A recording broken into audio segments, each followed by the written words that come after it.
Assalamualaikum warahmatullahi. Selamat kembali kepada siaran ulasan berkenaan dengan perancangan pusaka. Ya, kita telah mengulas berkenaan dengan perancangan pusaka dari segi prinsip-prinsip awalnya, yakni berkenaan dengan aset, memahami apakah bukti-bukti yang diperlukan untuk membuat senarai aset, memahami apakah bukti-bukti yang diperlukan untuk membuat senarai liability. Kita juga telah menyentuh berkenaan dengan memahami apakah jenis aset yang boleh diagihkan mengikut matlamat yang kita harapkan, ya. Dan kali ini kita akan berbincang lebih lanjut lagi berkenaan dengan matlamat untuk mengadakan satu perancangan pusaka. Ya, sekarang kita akan berbincang berkenaan dengan matlamat.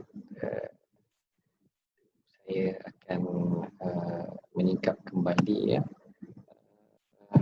prinsip-prinsip yang kita telah bincangkan. Prinsip-prinsip untuk permulaan untuk merancang, kita kena tahu aset, kita kena tahu liability, kena tahu kemungkinan baki yang boleh diagihkan, dan hari ini kita akan berbincang lanjut berkenaan matlamat untuk merancang.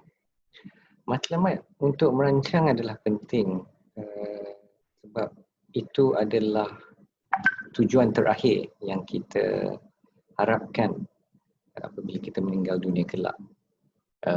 Bagaimana harta pusaka kita akan diagihkan, ya.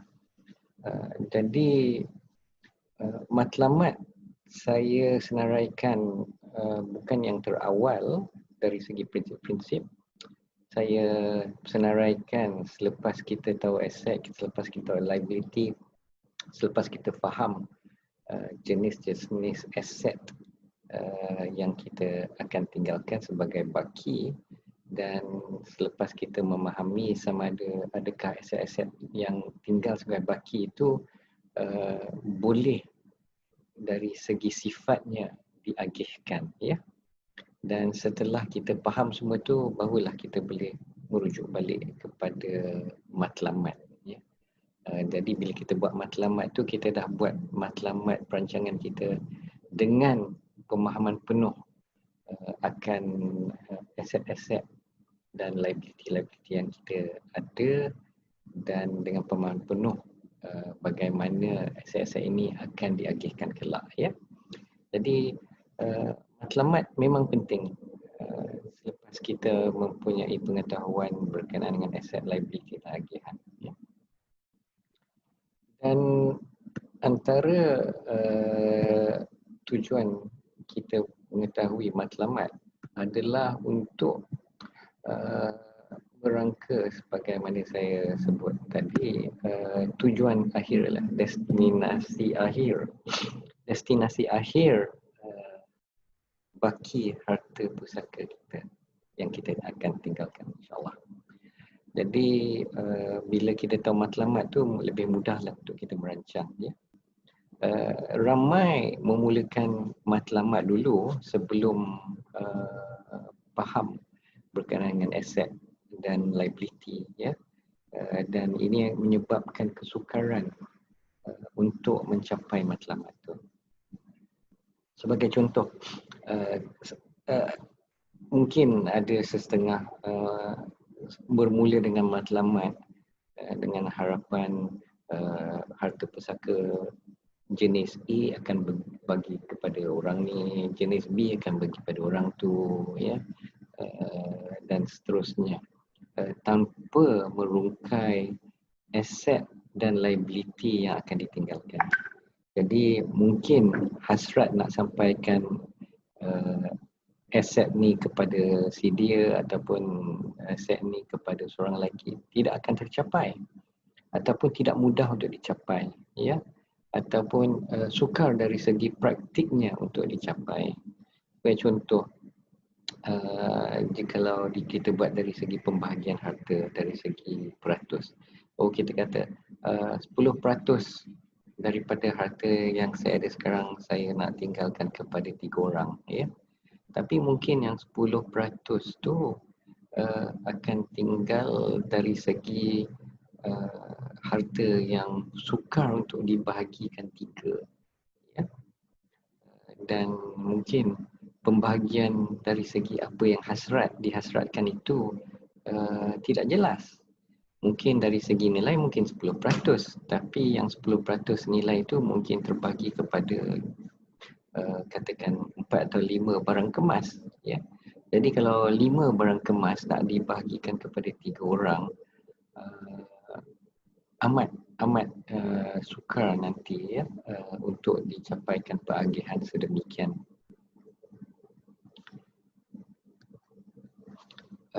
Balik kepada contoh yang kita guna sebelum ni, sebagai contoh katalah rumah banglo ada, kenderaan ada, wang di bank pun ada, barang kemas pun ada, ya.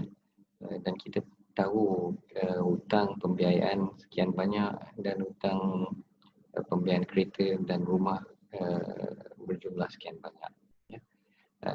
Dan bila kita dah dibentangkan aset dan liability, kita boleh terus congak dalam tujuan perancangan kita. Maksudnya kita tahu liability 50,000, kita mempunyai rumah, yakni satu harta yang mungkin tidak cair dari segi boleh wang tunai, tak boleh nak bayar 50,000. Kita tahu kita ada kereta, anggaran nilai 50,000, mungkin dengan kalau kita jual sekarang dapat 50,000, tapi bila kita katalah meninggal tak begitu hampir dengan tarikh kita buat penilaian tu, kereta tu akan susut nilai. Jadi kalau kita rancang untuk nak jual kereta sebagai antara perancangan kita untuk pusaka, mungkin kalau kereta tu dijual pun tak cukup nak bayar hutang, ya. Dan kalau kita lihat dari segi wang di bank, ya, mungkin kita tahu kita ada 100,000 sekarang dan kita hutang 50,000. Mungkin ini lebih mudah kita rancangkan. Maksudnya dari 100,000 ringgit wang di bank tu, kita dah tandakan 50,000 ni kita sedaya upaya jangan usik lah, kita letak sebelah, ya. Jadi sekiranya kita meninggal dunia, ada wang tunai yang mudah untuk membayar hutang, ya. Dan mungkin kalau kita ambil wang 50,000 yang kita letak sebelah tu, mungkin kita akan letakkan sebelah dari segi ianya tak semestinya tunai di bank. Ianya mungkin dari segi kita akan letakkan sebagai hampir tunai. Maksudnya walaupun bukan tunai tapi ia mudah dicairkan. Sebagai contohlah, kita tambahkan dalam ASB katakan, ataupun kita letakkan sebagai pelaburan tambahan dalam EPF kita, ya. Jadi ini sebagai contoh saja. Maksud saya kita boleh rancangkan sesuatu sifat harta yang mudah dicairkan diletak sebelah untuk menghadapi pembayaran hutang sekiranya kita meninggal dunia, ya. Jadi bila kita dah letak sebelah tu, maksudnya yang lain tu dah free lah, ya, dah bebas untuk kita rancangkan dari segi pengagihan. Sebagai contoh, balik kepada sebagai contoh barang kemas tadi, ya. Saya banyak contoh barang kemas, bukan apa, sebab selalunya dari segi soal barang kemas yang agak sukar untuk dibahagikan sebab apabila seseorang itu meninggal dunia, bukan apa sebab ialah maklumlah dia barang kemas dan ia mempunyai sifat keunikan, ya. Dan dari segi untuk berkongsi itu selalunya lah, ya, selalu bukannya kata tak boleh, selalunya sukar untuk kongsi bersama antara waris-waris ataupun antara pihak-pihak yang kita hendak tinggalkan barang kemas tu, ya. Jadi saya selalu buat contoh barang kemas adalah untuk memudahkan, mungkin anda berpendapat lain daripada saya, tapi bagi pendapat peribadi saya, barang kemas sebolehnya lah, ya, kita agihkan dari awal, dan kita tanda daripada awal untuk kepada siapa kita wariskan. Sekiranya ianya jikalau difaraid mungkin menimbulkan kesukaran untuk pembahagian, ya. Dan kadang-kadang barang kemas ni dia ada sentimental value, dan bila dia sentimental value pada kita lah, ya, mungkin pada waris tak ada sentimental value, dia dapat, dia mungkin terus jual, ya, tapi kita bolehlah tinggalkan pesan, ya, sebolehnya. Jadi mungkin yang waris dapat tu akan mempertimbangkan, ya. Jadi sebagai contoh, kalau kita ada barang kemas, satu cincin berlian, satu cincin zamrud, satu jam tangan, kalau kita nak agihkan secara faraid, kita biarkan begitu saja, dan difaraidkan mungkin pecahan 1/8, 1/4, 1/3 antara ramai waris faraid suka untuk dibahagikan, ya. Dan jikalau timbul sedemikian, selalunya mereka akan berpakat untuk menjual dan mencairkan barang kemas ni. Dan ini mungkin tidak mencapai hasrat matlamat kita dalam merancang. Jadi sebagai contoh, kalau kita mempunyai matlamat untuk merancang dari segi agihan barang kemas adalah supaya ianya dapat terus disimpan dari segi sentimental value-nya, ya. Baik kita merancang dengan memikirkan kepada siapa yang kita fikirkan patut menerima dan akan berterima kasih untuk menerima, dan bila kita tahu siapa yang kita hendak bagikan tu, kita boleh tinggalkan pesan. Sebagai contoh, katalah kita mempunyai barang kemas daripada arwah tok kita, ya. Dan kita tahu arwah tok kita pesan kalau boleh simpanlah barang ini sebagai tanda peringatan untuk doa-doa selalu kepada arwah-arwah, ya. Jadi mungkin kita mahu melanjutkan pesanan itu kepada waris-waris kita, ya. Dan mungkin hendak dilanjutkan kepada waris-waris yang tertentu. Jadi mungkin kalau kita ada, katakanlah cincin berlian, ya, mungkin ia lebih sesuai untuk diwarisi oleh, katakanlah kita ada anak perempuan, ya. Kalau anak lelaki mungkin nilai cincin berlian tu satu mungkin dia tak pakai, ya. Jadi mungkin tak sesuai lah dari segi tu. Jadi inilah perkara-perkara yang penting yang kita mesti tahu, yakni kita kena tahu apa yang kita akan tinggalkan, dan kita kena tahu kepada siapa kita nak tinggalkan berdasarkan matlamat, ya. Jadi matlamat tu penting. Jadi bila kita belik balik semua harta kita yang akan ditinggalkan ni, kita fikir balik apakah matlamat yang kita nak tinggalkan, ya. Mungkin kita nak tinggalkan untuk seseorang atas wasiat. Wasiatnya secara umum lah, maksud saya atas pesanan amanah, ya. Dari segi kata, bila saya meninggal semua cincin-cincin ni, ya, dengan harapan yang kita amanah tu akan jual dan dia dapat hasil, dan hasil tu dia akan sedekah kepada rumah anak yatim yang kita dah maklum lebih awal, ya, sebagai contoh, ya. Jadi dari segi matlamat ni kita kena fikir apa yang kita hendak buat dengan peninggalan harta benda kita, ya. Jadi balik kepada soalan agihan, ya. Andaikan agihan yang kita ada mengemas tadi, katalah kita ada anak lelaki A, nama A, anak lelaki nama B dan kita tinggalkan suami B, ya. Katalah kita hendak adakan agihan khusus. Kita fikir okeylah, kita ada anak saudara, ya. Mungkin kita nak tinggalkan barang kemas dan kenderaan kepada dia. Dan pada waris lain seperti anak lelaki A, B dan suami, mungkin kita nak tinggalkan yang lain lah, ya. Tapi barang kemas dan kenderaan ni mungkin niat kita, matlamat kita nak bagi pada anak saudara. Jadi atas apa matlamatnya yang kita tahu, kita dah tahu bahawa kalau kita dah plan sedemikian, kita dah rancangkan sedemikian, kita akan tahu akan sama ada matlamat itu akan dicapai. Kalau kita tak buat perancangan atau tidak, sekiranya difaraidkan, kita kena fahamlah macam mana faraid itu akan dilaksanakan, ya.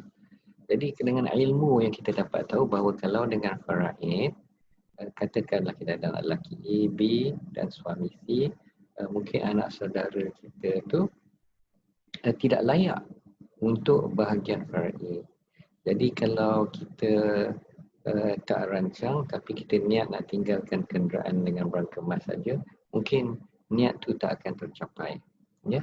Dan bila niat tu tak akan tercapai, kita akan ialah mungkin akan mungkin tidak tercapai niat yang apa yang kita hasratlah, ya, selepas kita meninggal dunia. Jadi kalau dari segi faraid, anak saudara itu tak layak, maka anak saudara itu tak dapat barang kemas dan kenderaan. Barang kemas dan kenderaan itu akan semua pergi kepada anak lelaki A, B dan C. Jadi kita perlu memahami, ya, akan matriks pembahagian. Kalau ikut faraid macam mana, kalau tak dan kalau kita rancang macam mana. Jadi macam contoh tadi kita tahu kalau agihan ikut matlamat, barang kemasan kenderaan akan sampai ke anak saudara. Kalau kita tak rancang, kita biarkan atas faraid saja, anak saudara itu tak akan dapat apa. Maka dengan pengetahuan barang kemas ini mungkin sukar untuk diagihkan antara waris yang layak faraid sebab terpaksa berkongsi. Jadi kita, ataupun atas sebab lain lah, kita boleh buat perancangan khusus supaya barang kemas dan kenderaan diberi kepada anak saudara dan selebihnya diberi kepada anak-anak dan suami, ya. Jadi apa yang saya hendak sampaikan dari segi ulasan pada kali ini ialah, pertama, kita kena tahu apa aset kita ada, kita kena tahu apa liability kita ada, kita kena tahu apa yang akan tinggal, macam bagaimana nak bayar balik liability, dan kita tahu kalau kita nak tinggalkan sesuatu ataupun pengagihan sesuatu harta pusaka itu kepada seorang, kita kena tahu apakah akibat kalau kita tak rancang, yakni dia akan ikut faraid bagi orang yang beragama Islam. Dan kalau dia tak sama ada dia layak atau tak layak dan apakah bahagian dia akan layak, ya. Dan juga kita akan jelas akan mengetahui apakah matlamat kita untuk pembahagian agihan harta pusaka kita, ya. Balik untuk menyingkap semula yang kita akan perlu memahami sebagai prinsip-prinsip permulaan untuk merancang. Tahu aset, tahu liability, tahu kemungkinan baki yang boleh diagihkan, dan kita kena tahu akan matlamat untuk merancang, ya. Dan pada ulasan yang akan datang saya akan bincang dan ulaskan selanjutnya berkenaan cabaran untuk mencapai matlamat, ya. Maka sekianlah saja untuk ulasan pada kali ini. Saya mengucapkan terima kasih dan mengucapkan wabillahi taufiq. Wassalamualaikum.